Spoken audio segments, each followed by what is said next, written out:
Welcome back to the Black Table here on the Black Star Network.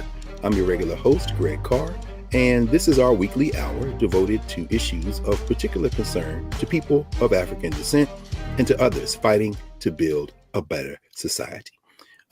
As we know, we've had a range of folk in our weekly conversation over the arc of the show's life, and we wanted to devote particular attention today to movement building, to coalition politics, to how the struggle of the previous generations of African people, whether it be the Black Power movement, the social justice movements, beginning, quite frankly, from when we were snatched out of Africa and continuing through today, inform the multi-layered politics of today, particularly around issues of common concern to all of us as human beings, but being anchored firmly in concern to those who are the most vulnerable in our society.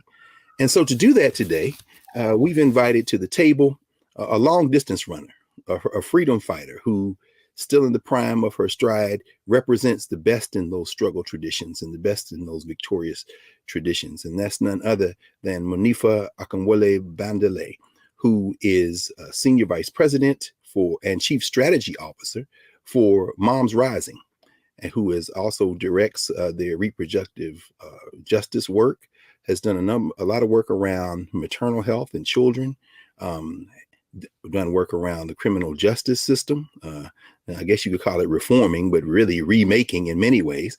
She sits at the policy table and leadership team of the Movement for Black Lives, and wears a number of hats. Does a great amount of work across the range. Today, she's joined us to talk particularly around these issues of maternal health, and we want to welcome her to the table. Welcome, Monifa. It's good to have you here at the Black Table. Thank you. It's so great to be here. Oh, yes. With you and with your audience. Our audience, our people, because we understand Moms Rising, and we'll get into that. And by the way, those of you who are watching from around the world, you need to tee up that website, momsrising.org. You might as well go on and put that in and bookmark that right now, so we can have that there, so you can do that. But in addition to the million plus that you have organized, I saw several thousand bloggers in the Army, on the ground and online, as you all describe it, in terms of Moms Rising. Talk to us about maternal deaths, because I know that's one of the anchoring issues of the formation, and why we should really be kind of pausing and anchoring ourselves in this crisis, if you don't mind. Yeah, absolutely. If people knew, I think we would have a lot more action happening. The United States is the most dangerous place to give birth amongst what they call industrialized nations. So basically, if you look at all the wealthy nations around the world, the United States actually ranks dead last in terms of maternal health outcomes. We have the highest number of maternal mortality, which is like death during labor, delivery, and postpartum, and also maternal morbidity, which is coming close to dying, or having severe and chronic long-term impacts after giving birth. And so we have to one, say this is something that is impacting everyone who is seeking to or in the process of giving birth, in the United States. But then when you peel back a layer, you see a whole other crisis, which is a Black maternal health crisis, right? One of the drivers of this high maternal death rate for the entire country are the high rates of Black women and Indigenous women who are not surviving the very basic and sacred process of giving birth, right, to another human being. And so at Moms Rising, we were fighting to sound the alarm on this, for almost 10 years. It's been a trend that we've noticed through stories that our members tell us, but also through the states that were collecting data. And then in 2017, we helped pass a law called the Preventing Maternal Deaths Act, which made all states count their maternal mortality rate. It was not happening. If someone died while giving birth, and let's say they had a stroke or they had a heart attack, their death certificate might read that they died because of a heart attack or stroke, and not, maternal mortality. So now that we're collecting the data and we really see what's going on, we see that Black women die at a rate 3 to 4 times higher than our white counterparts. And this is irrespective of education, health, income. A lot of people know the story of Serena Williams. She tells her story Yeah. about childbirth being ignored, not being listened to as a Black woman. And it was so triggering. We got thousands of stories when she shared her stories because everyone was like, me too. This happened to me too when I was in the hospital. Can I ask you about that? That is, I'm sure that's news to, sadly, too many of us who are hearing you for the first time on this. You're saying class may be a factor, but it's not the factor we might think it is. So it isn't just access to health care. It isn't just going. That is something because she has every available resource. So then what's going on here with if you take class out and it's still happening? Why is this happening? Why is it happening? Yes. We know that these healthcare systems are inherently racist. There are a lot of white supremacist ideas and mythologies around Black women, Black women's bodies, even Black people, that we experience pain less, right? Our pain is dismissed. We recently learned, they've adjusted the donor criteria for kidney functions. There was a higher threshold for Black people to receive a donation to receive a kidney if they needed one than white people, because there was a different metric. This was all embedded in racism that existed up until last year. So we know that we know that it is racism is a part of it.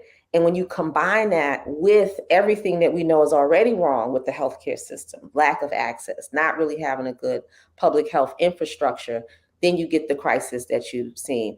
And the point I was about to make is that the CDC released a report now last month saying that not only is the maternal mortality rate continuing to increase, it jumped in 2001 and in 2022. It rose like 20%, which is a huge increase. So we're going in the opposite direction of what they call, quote unquote, third world nations, where their maternal mortality rate is going down. The United States is going up. Yeah, and in the article that you focused us on from February of this year on the pandemic, one of the sisters that was highlighted, Shanice Wallace, died in 2020 from pregnancy complications after delivery, and she's a medical doctor. She's a doctor. I mean, it's like, well, if anybody were, I'm thinking about all of the physicians that we know, certainly not nearly enough, coming out of places like Meharry Morehouse School of Medicine and Howard and Charles Drew and other places who, we don't have enough, but I guess it's a lot deeper than that, huh? This shouldn't be about just Black doctors. Every doctor, please jump in. Doctors weren't the ones initially who helped people give birth. It was Black midwives in this country. Black midwives were birthing the babies, Absolutely. both of our own families in our communities, as well as the people who were the slave owners. So we were the birthing professionals. And then as it got medicalized, right, and as the corporate interests moved in, you saw that birthing now became something that was done by doctors, and midwives in many states were outlawed, right? So all of a sudden we didn't have access to our birth practitioners. And now when midwifery has become popular again, it's so expensive that Black women can't access it, right? A lot of times you can't afford to have a midwife and a doula in there. That's like a luxury item. So it's No. Can we talk about that a little bit? Because I know one of the things that your work encompasses, including with Moms Rising, is impacting policy and public policy. Is this a question of licensure? Because as you said, at one time, it was nothing but Black women delivering babies, obviously under duress. But so Black women who want to be doulas, particularly Black, brown women, who want to be doulas, who want to be midwives, are there barriers, structural barriers? And how do we intervene in a policy way so people like that can be compensated, licensed? Or is that even the right type of question to ask? No, that's absolutely right question. And in fact, not only were we on the front line of giving healthy births, Black women have been on the front lines of drafting the policies to solve this maternal health crisis for the entire country. Last year, there was a suite of bills introduced called the Momnibus, and it was introduced by two Black women in Congress, Lauren Underwood, who's a nurse and a Black woman out of Illinois, Congresswoman Alma Adams, and it's 12 bills, and it's putting funding to training Black midwives and doulas, and midwives and doulas everywhere, because rural areas also don't have the birthing infrastructure that they need. Going down and doing deeper training to unroot this white supremacy that's in the medical field. It had a whole host of things, accountability for hospitals that continue to fail Black women. And it was very close to passing. It actually got bundled up, Dr. Carr, into Build Back Better, right? And we know that whole thing failed by one vote. So we are at the front line, whether it's being the doulas and being the midwives, fighting to have access to help our communities deliver, to designing the policies so that the resources can open up so our folks can have it, so that you can use Medicaid to pay for your doula. Absolutely. And we saw Medicaid expansion finally.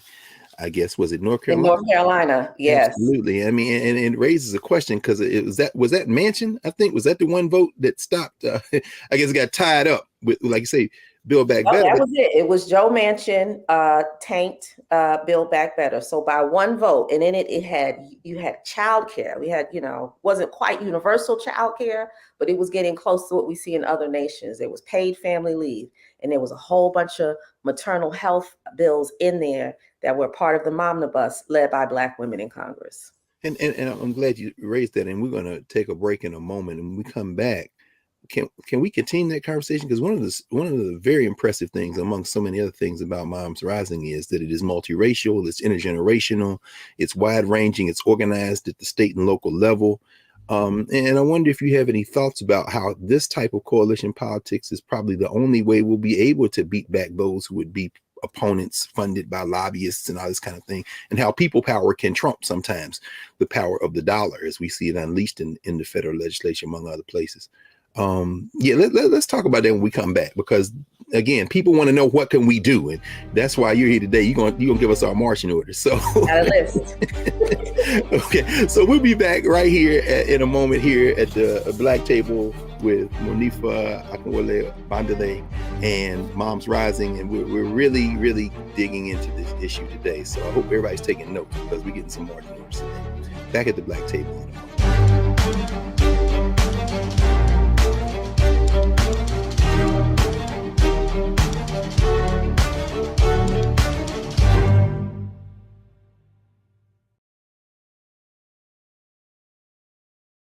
We feel the hidden impacts of climate change that land harder in Black, brown, and Native communities. Not many people talk about it because they clearly don't know our lives. But with President Biden's landmark infrastructure and climate plans, our issues are finally seen. Removing lead pipes means we know our water is safe. Cutting carbon pollution helps our kids breathe easier. 1.5 million new jobs means stable work in communities. The impact we need right now.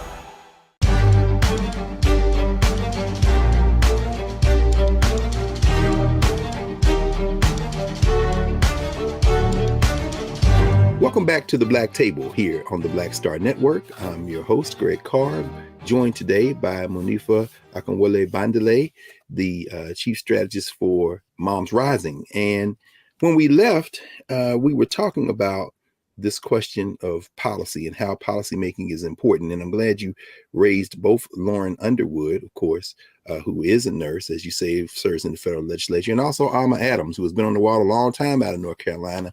We know her also for her work around HBCUs and supporting Black colleges. Given the coalition politics and given the broad base of Moms Rising, could you walk us through how this is a strength and kind of helps, and then what people can do at the local and state level to kind of push our elected representatives? And how do we get to the point where it only failed by one vote? And obviously we're going to come back and fight till it's passed. This kind of work is passed. Sometimes it's understated how important the state work is. We're actually having victories in the states. One of the victories I'm very happy to announce was Medicaid expansion in North Carolina. And that came about because of a broad coalition of organizations moving and pushing the ball forward in that state.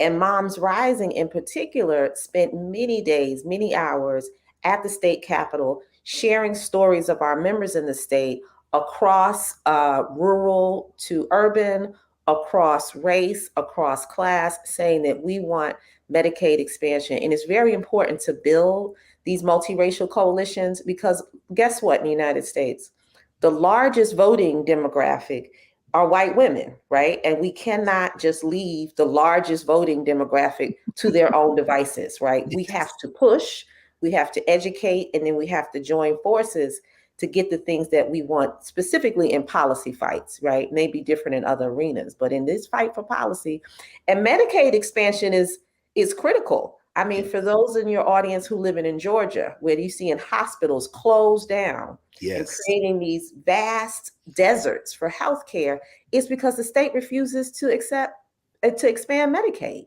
right? So one by one, we're shrinking the number of states that are not expanding Medicaid. This is money they could get, right?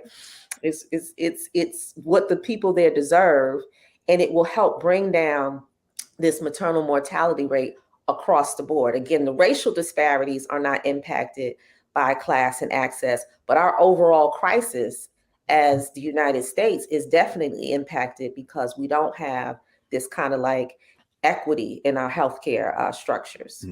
You've been working, as we kind of teased at the beginning, since really childhood. There in the streets, in the communities, wherever you've been to engage work. And thinking about this in terms of the impact report that you all generated last year. One of the things that stood out to me was over 5,000 stories collected from members.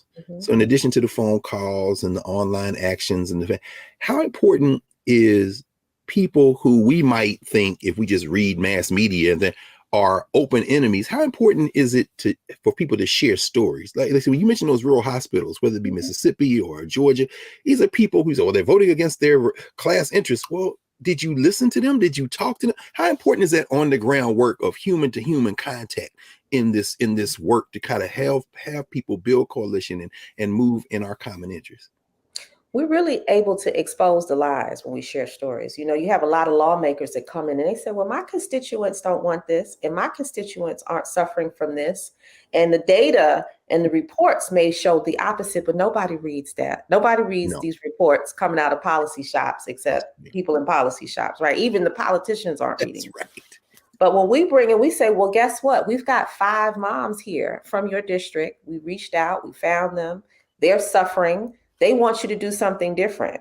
And then they're kind of, you know, they're, you know, they lose their train of thought because they were acting in the interests of business and corporations and trying to put the face of their constituents on there.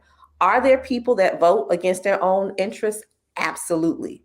But there are also people in that community who are like, me, I want Medicaid expansion. Me, I need mental health services for my kid. Me, I need different kinds of laws that will provide a care infrastructure instead of a criminalizing infrastructure. And we have to find those stories and those people. That's what we've been doing, and join forces with them, because it moved, you know, you had a lot of people who probably would have been with Joe Manchin to not vote for this package of bills, but you had less because we were finding stories in those districts and mobilizing those people to tell their leaders that they want something different. Stories speak louder than stats any day. Absolutely. You know, it's funny. I was reading about your mom's rising state mom forces, with the meetups where people can talk about medical leave and paid sick days and things like that. I mean, like you say, we aren't where we want to be, but we're a lot further along. And you just wonder how in a state like West Virginia, for example, or a state like Kentucky, you know, how an elected official can face down living human beings, as you know better than I do. I mean, obviously working alongside folk like William Barber and Reverend Theo Harris and the Poor People's Campaign. How do you reach a tipping point in this kind of struggle? When do you know you've reached a tipping point, even before the bill reaches the desk of an executive to be signed? Is there a feeling you get? Is there a sense? I mean, because people want to know, well, you know, I understand bills, I understand legislation, but, you know, I get tired. I'm out here and I don't see anything. How have you been encouraged in those moments when you say, okay, it's connecting, we're making moves? We see, because we talked about the state, sometimes we see movement on the local level. And that's really encouraging. People are passing ordinances and passing local laws that are consistent with our 10 top policy priorities. But I want to say this, because I love this quote, and I'm going to misquote him, but the essence of what Dr. King was talking about, that when people are hungry, right, the white supremacist structure. Instead of giving them food, they fed them Jim Crow, right? And so you have some politicians in these states who are very, very skilled with saying, well, the reason why you are hungry to their constituents is because somebody in some other district is cheating the system. Somebody's, using food stamps to buy a mansion, and feeding into their racism, right? So it's confirmation bias. They too are, even though it may be poor and working, are white supremacists, right? And allowing them to be fed off of this, well, at least you're doing better off than these other people. And also you don't want to support these things because it's going to support these people who you believe, and I'm telling you should believe are cheating the system. And so then they fight against an infrastructure that people have all over the world, right? And they want to label it socialism, and that's a whole nother show we can have. Like, this is absolutely not socialism. You want to tell us you want to know what we really want, that's another conversation.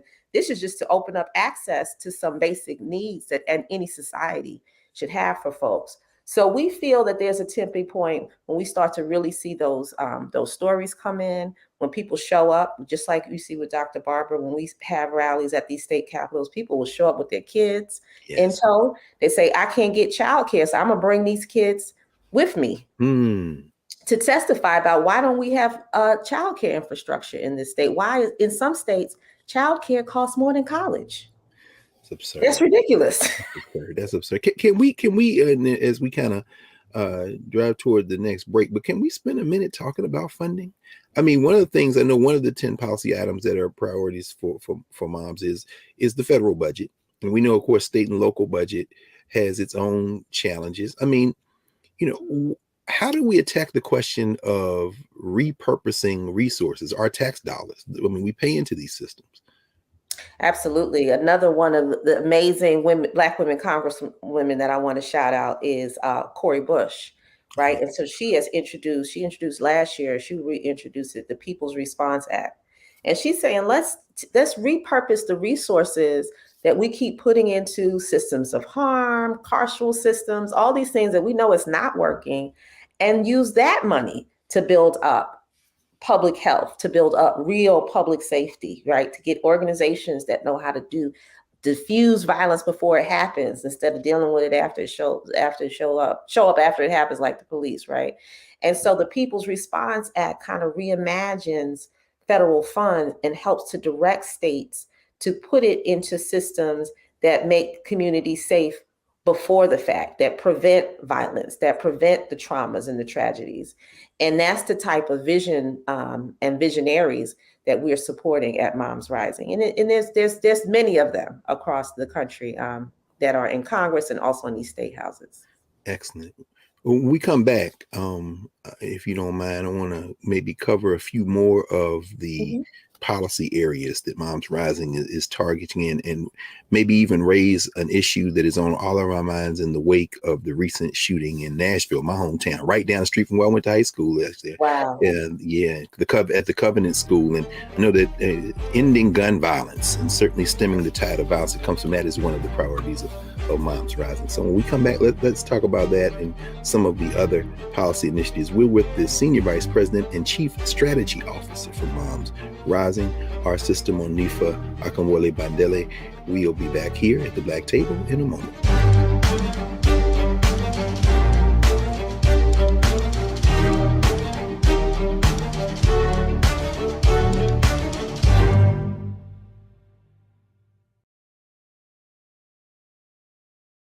Folks, Black Star Network is here.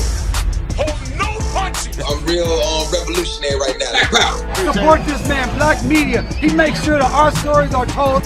Thank you for being the voice of Black America, Roland. Stay black. I love y'all. All momentum we have now, we have to keep this going. The video looks phenomenal. See, this difference between Black Star Network and Black-owned media and something like CNN. You can't be Black-owned media and be scared. It's time to be smart. Bring your eyeballs home. You dig?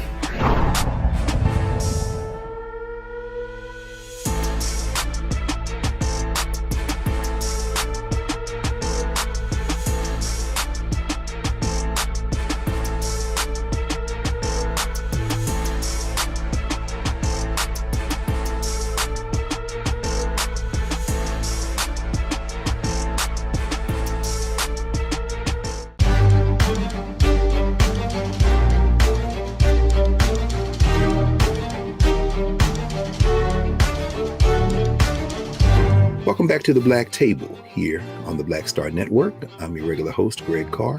Remember to support the Black Table. To support all of the shows on the Black Star Network, join the Bring the Funk fan club. Tell a friend. We are global and getting stronger every day. And shows like this are an excellent example of why you need to support the Black Star Network. We are joined once again by Senior Vice President, Chief Strategy Officer Monifa Bandele, who is leading us through this action agenda item of Moms Rising. Go to momsrising.org to see the full policy statements, to see the impact of Moms Rising, to join, to volunteer, do everything, learn how to register to vote, to how you can get involved on this local level. Monifa, the question of gun violence, as I mentioned, it seems as if those who are recalcitrant, who are either in the pocket of the lobbies or whatever, are saying, yeah, this is a tragedy, thoughts, prayers, and let's keep it moving. How do we hit this issue? I mean, how do we attack this issue? Yeah, this is one for the books. I believe this is one of the areas of policy work where I've learned the most. We were doing this work before the massacre at Sandy Hook. And when Sandy Hook happened, conventional wisdom would say that this will be the sea change, right? This will be where we get the national elected leaders to really act, right? There's going to be congressional action here. This is a slaughter of children in Connecticut, children from a privileged community, all the things we could think of. We were like, yes. And nothing can get past, right? And so when we really look at the history of the opposition and what we're up against, the NRA didn't become like this lobbying gun rights organization until the 80s. Prior to that, it was about, people and their hobbies and, this is how you get a gun and just really almost like a sporting club, right? So it becomes like this political entity right around the time when you see us moving into the crime bill, the war on drugs, all of this stuff is kind of all happening together. So at the same time that you have this hyper criminalization of our movement, right, coming out of the 70s and the backlash on all of the care infrastructure that had been won during a particular era, these narratives around the welfare queen, you see all this policing and you see this vigilantism, right? And you see the NRA coming in and holding fast to the Second Amendment and this idea that we have to arm citizens. It almost feels like the backlash of Reconstruction, right? We got to be armed and we have to have these militias in place, and we have to have a political arm that backs that up. And so we're really up against a decades-old, political lobbying group that has a lot of power, has a lot of people in their pockets. And sadly, even the lives of children don't matter to them. But I want to say that when you look at the work that policymakers are doing, like Cori Bush, people on the ground, Black men, Black women who are leading organizations to fight violence in communities. I'm in New York. I'm in Brooklyn, New York. There's Erica Ford in Queens. She has Peace is a Lifestyle. We have A.T. Mitchell in Brooklyn with Man Up. We have SOS. We see our community building a grassroots, response to the gun violence and trying our best always to not only fight for the policies to win the solutions, but then like building our own solutions, on the ground, which we learned from the Black Panther Party, Republic of New Africa, all of our elders. They started initiatives. Kids are hungry. We're going to do a breakfast program.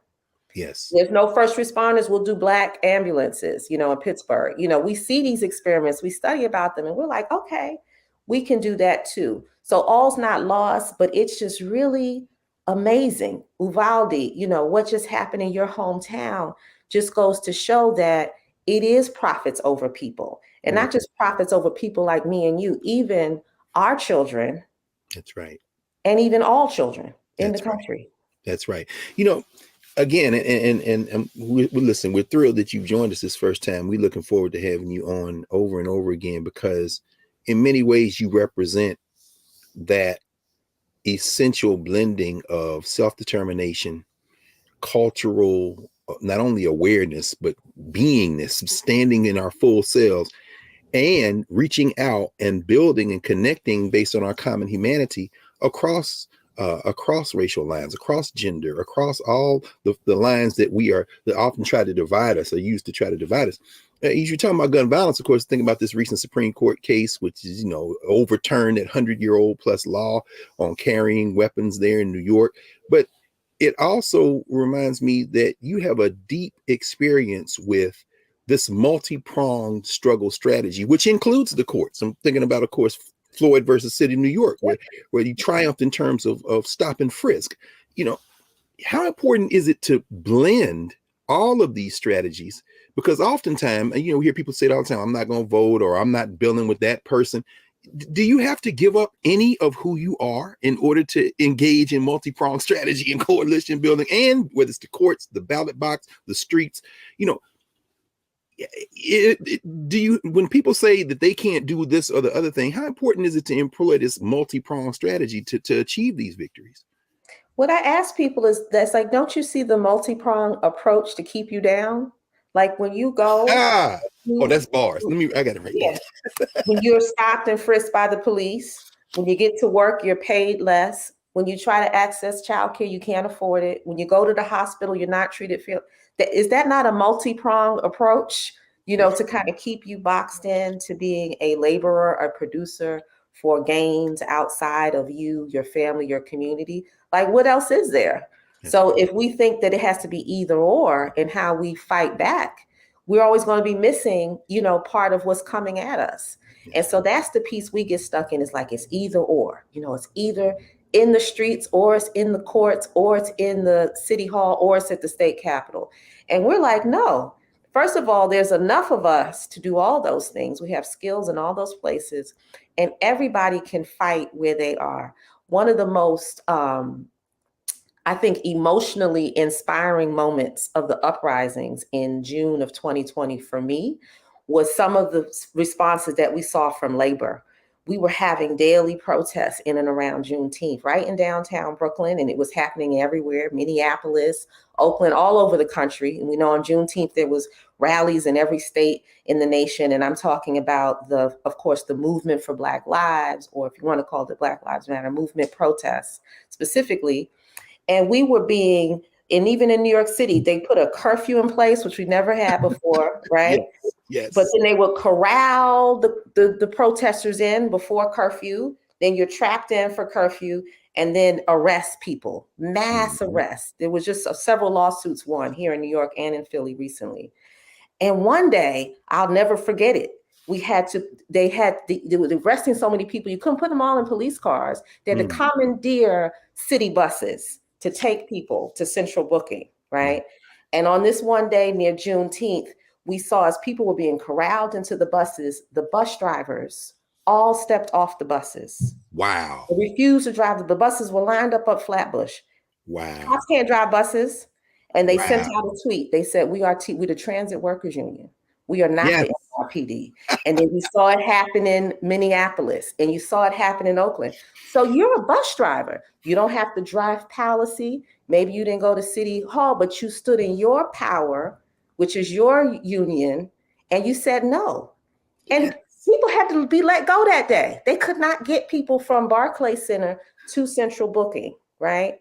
And you saw that labor had this conversation, and they said, what can we do?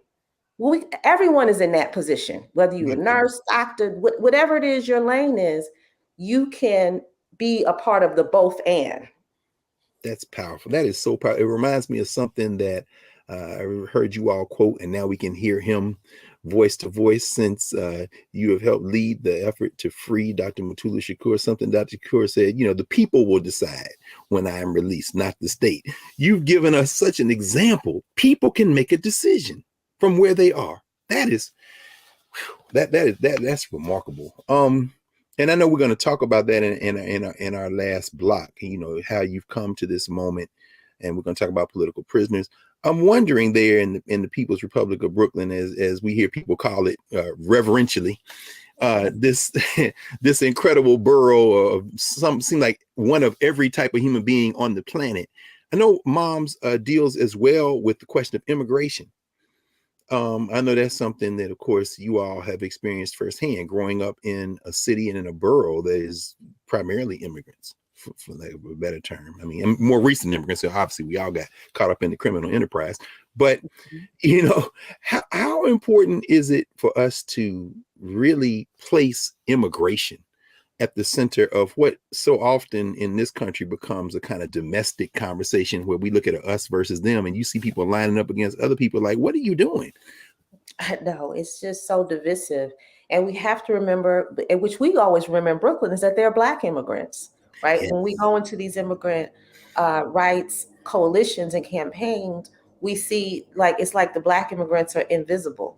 And, you know, I think it's really important, and part of our strategy in Moms Rising is to put that to the forefront, that for every community that there's someone who's an immigrant that looks like you, right? Because we know how we got here different ways and from different places, but they're Black immigrants and they're in our community, they're our neighbors, they're our families. You know, we were fighting. It was just so painful how we had to fight for TPS, for Haitians, temporary protective services.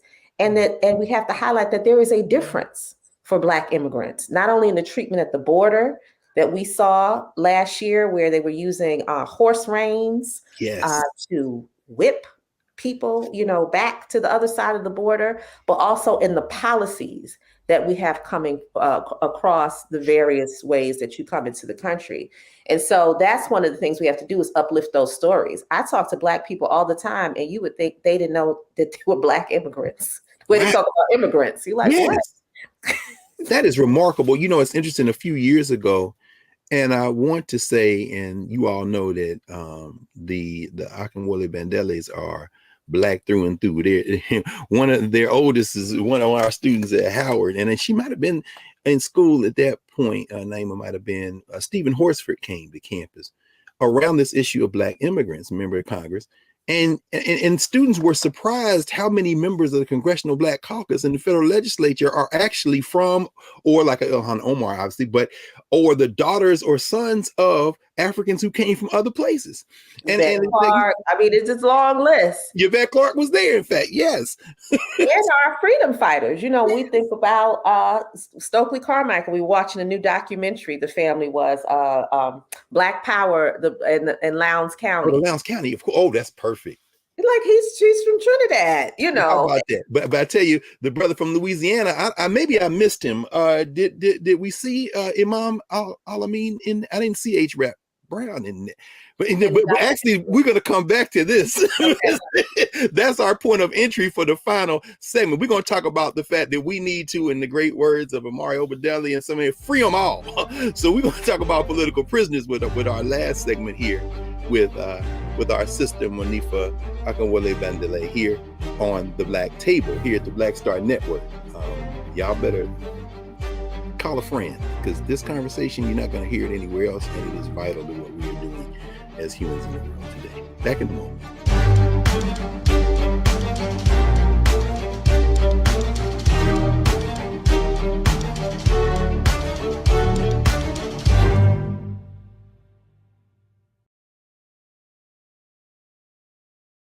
Don't you think it's time to get wealthy?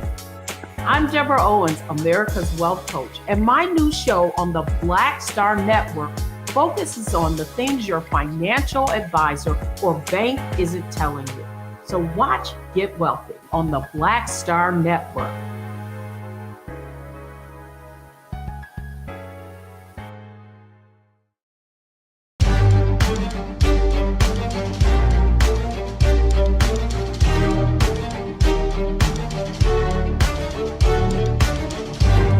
Welcome back to the Black Table here on the Black Star Network. Remember to support all the shows on the Black Star Network. Join the Bring the Funk fan club, and tell a friend wherever you are, not only in the U.S., but in the world. So we're back here with our final segment for now of our inaugural conversation here at the Black Table with Monifa Akinwole Bandele. And I was reading an article you and your comrade, partner, husband, another legendary freedom fighter, Lumumba, wrote in the new publication by our friend and brother Robin Kelly. We know you just spent some time talking with him on Haymarket about this issue of souls. I'm gonna ask you about, but this article that you all wrote, and it's available digitally, y'all. Y'all go to hammerandhope.org. Why we work to free political prisoners of the Black Power era. You've done an incredible amount of work. As I mentioned before we went into conversation today, I just saw Baba A.K. Akinyele Umoja out of Atlanta, Florida, and of course one of your comrades at Malcolm X Grassroots Coalition, pulling on that to the New African People's Organization, then to the mighty Republic of New Africa. So much I want to ask you. Really want to ask you about the East too. We might have to come back and ask Baba Jit too, and them cats, man, y'all out of the East.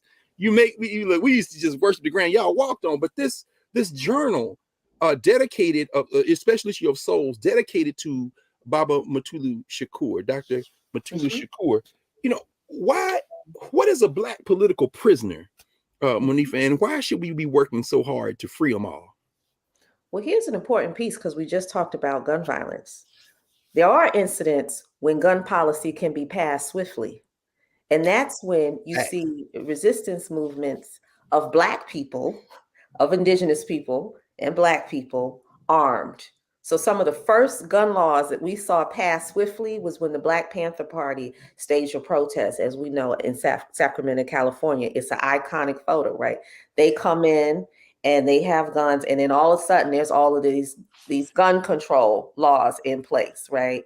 And so I raised that story because it's important to know how important our freedom fighters are to the opposition, right? To the structures that are trying to keep us in this like status quo.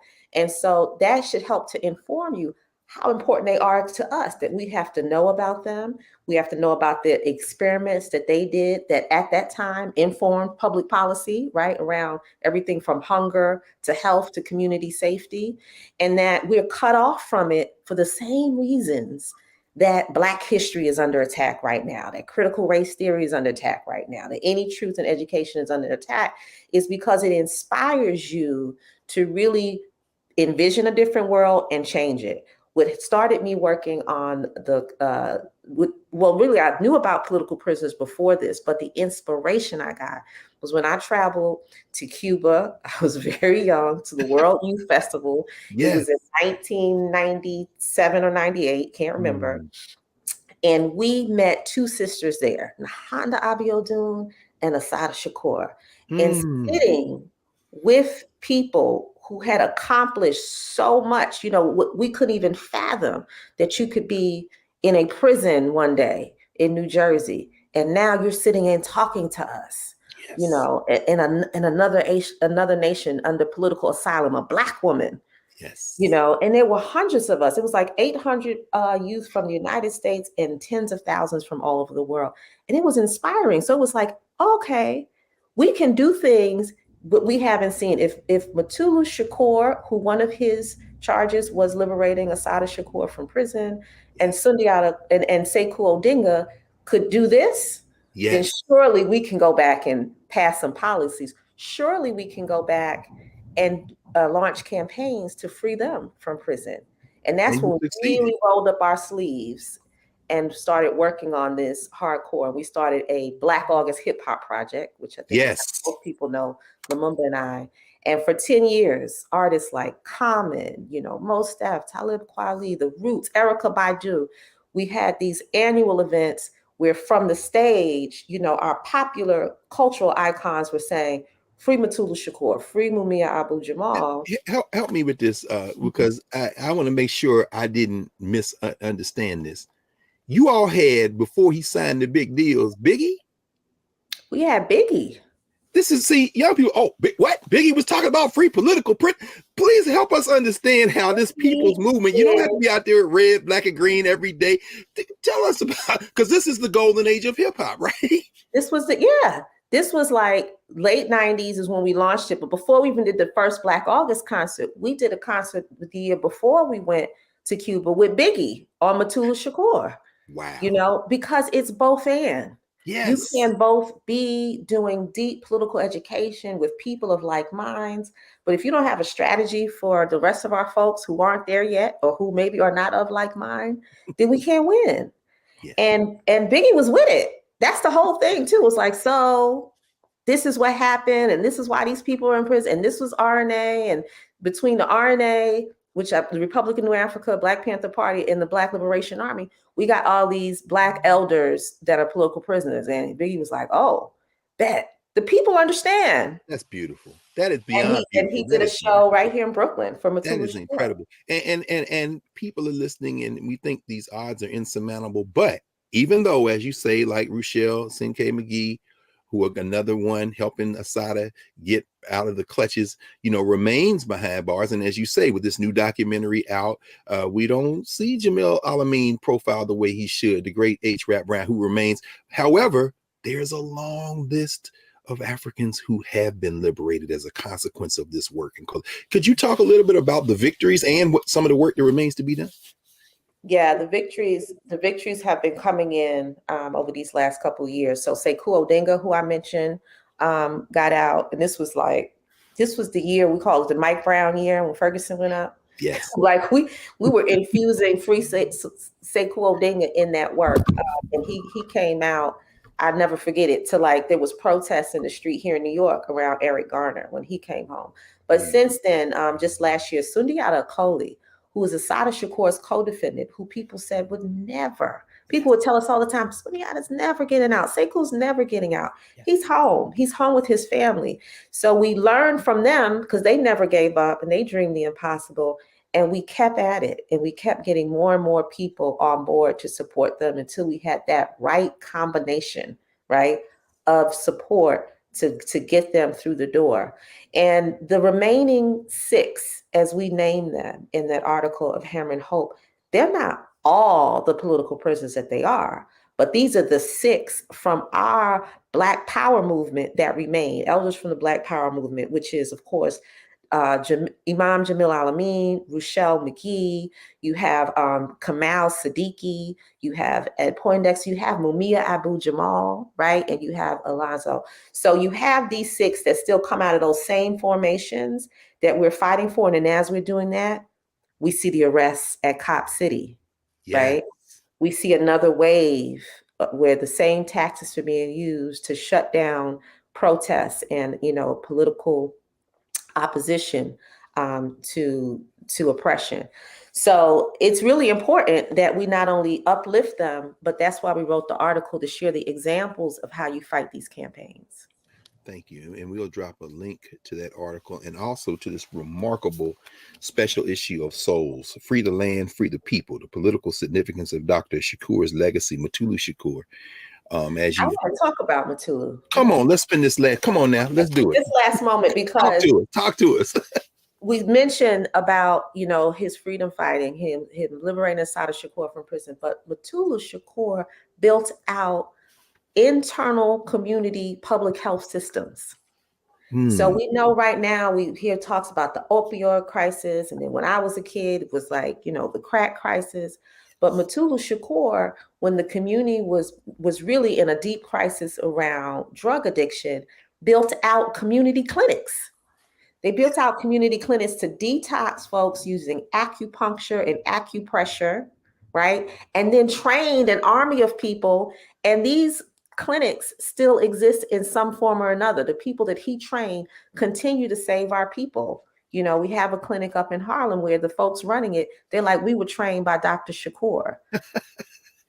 Right? So these examples to us, when we are out here in the streets talking about abolition and we say, well, we keep us safe, and people say, well, then who are we going to call? It's us. We're going to call us. That's the lesson of Dr. Mutulu Shakur. He said, you're going to pick up the phone and you're going to call yourself.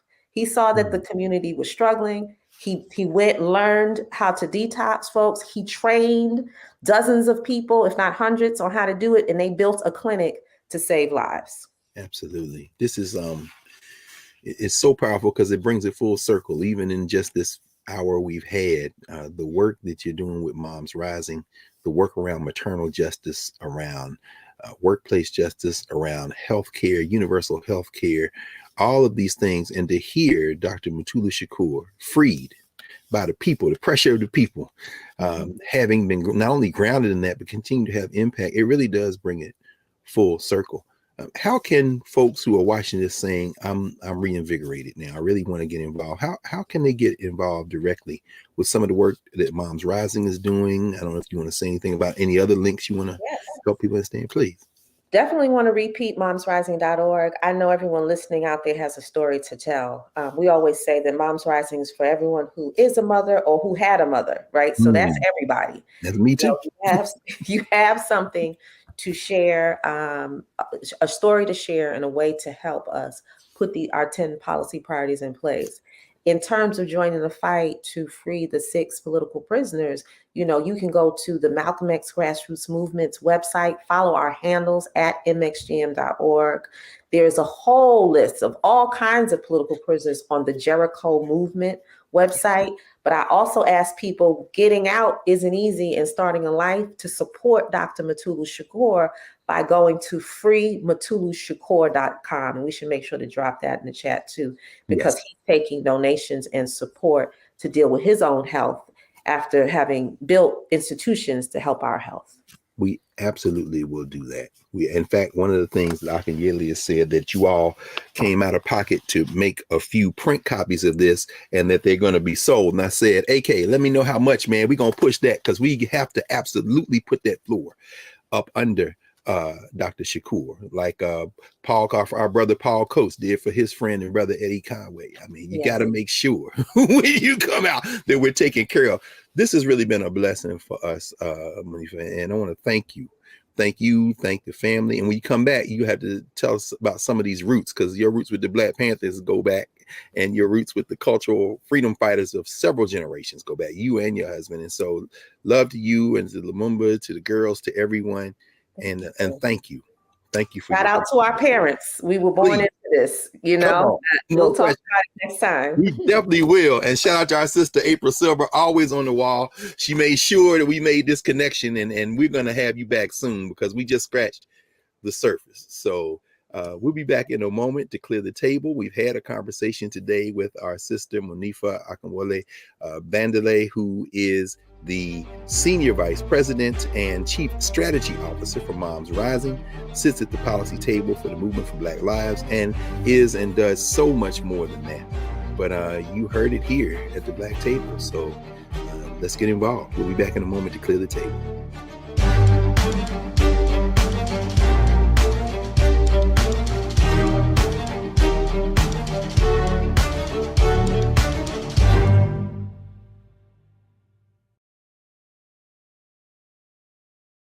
Hatred on the streets, a horrific scene, a white nationalist rally that descended into deadly violence. White people are losing their damn minds. An angry pro-Trump mob storms the U.S. Capitol.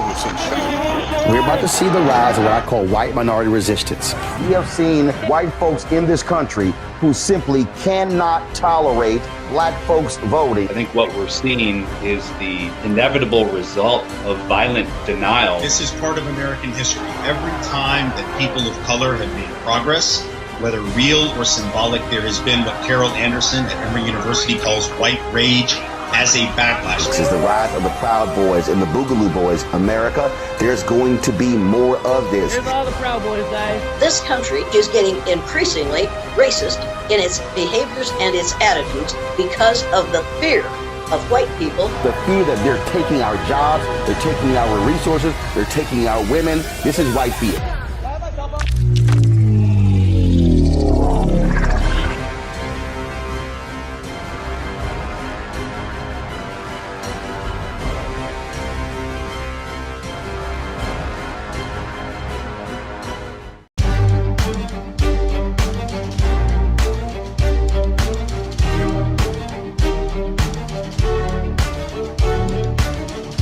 Welcome back to the Black Table here on the Black Star Network. Remember to support the Black Star Network. Join the Bring the Funk fan club. Tell a friend, tell 2 friends, tell a whole bunch of people. We need your support, and you can see why after today's conversation with Monifa Bandele. We talked about a lot today: how to intervene and to create a better world through policy, through voting, through organizing, through protesting, through everything from fundraising to lobbying. There's no one way to make a better society. You heard today from a freedom fighter who, as she says, was born into the struggle. She, her husband, their children, from a long line of Black Panthers and revolutionary Pan-Africanists who was involved in a multiracial, multi-class coalition to improve the lives of every human that walks the planet. It is a powerful reminder that it is not either or in a struggle to create a better world. It's got to be both and. And so with that in mind, we're going to pause for a week, and we'll see you next time here at the Black Table on the Black Star Network.